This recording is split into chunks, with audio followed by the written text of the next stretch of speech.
ជំរាបសួរពុកម៉ែបងប្អូនទាំងអស់គ្នាថ្ងៃនេះដែរខ្ញុំមកធ្វើវីដេអូដើម្បីធ្វើការអាប់ដេតនៅតម្លៃមាសក៏ដូចជាតម្លៃប្រាក់នៅថ្ងៃទី9ខែកុម្ភៈឆ្នាំ2026បាទអញ្ចឹងទេបើសិនជាបងប្អូនចូលចិត្តវីដេអូបែបនេះក៏ដូចជាចង់តាមដាននៅតម្លៃមាសក៏ដូចជាតម្លៃប្រាក់ជារៀងរាល់ថ្ងៃបងប្អូនអាចធ្វើការ Subscribe YouTube Channel របស់ខ្ញុំពីព្រោះតែខ្ញុំនឹងមកធ្វើវីដេអូដើម្បីធ្វើការអាប់ដេតនៅតម្លៃមាសក៏ដូចជាតម្លៃប្រាក់ជារៀងរាល់ថ្ងៃតែម្ដងបាទអញ្ចឹងទេនៅក្នុងថ្ងៃនេះផងដែរតម្លៃមាសបានធ្វើការបន្តហក់ឡើងបន្តទៀតហើយតម្លៃចុងក្រោយដែលខ្ញុំបានចូលទៅមើលហ្នឹងគឺមាសស្ថិតនៅក្នុងតម្លៃ$5036ក្នុង1អោនឬបើសិនជាគិតជាតម្លឹងហ្នឹងគឺស្មើនឹង$6048ក្នុង1តម្លឹងឬស្មើនឹង$604ក្នុង1 G បាទ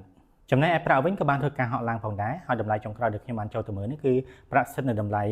$82ក្នុង1អោនឬបើសិនជាគិតជាតម្លឹងនេះគឺស្មើនឹង$98ក្នុង1តម្លឹងឬស្មើនឹង$9.8ក្នុង1 G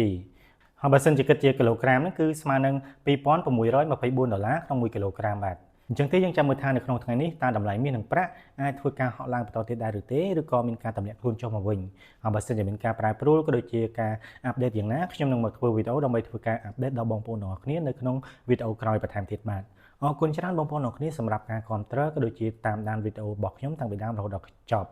បើសិនជាបងប្អូនគិតថាវីដេអូនេះមានប្រយោជន៍បងប្អូនអាចធ្វើការចុច like ចុច share ដើម្បីឲ្យបងប្អូនផ្សេងទៀតរបស់យើងនឹងគាត់បានឃើញផងហើយបើសិនជាបងប្អូនមានមតិយោបល់យ៉ាងណាបងប្អូនអាចធ្វើការ comment នៅក្រោមវីដេអូរបស់ខ្ញុំនេះបានបាទអរគុណច្រើនបងប្អូនទាំងអស់គ្នាជម្រាបលាបាទ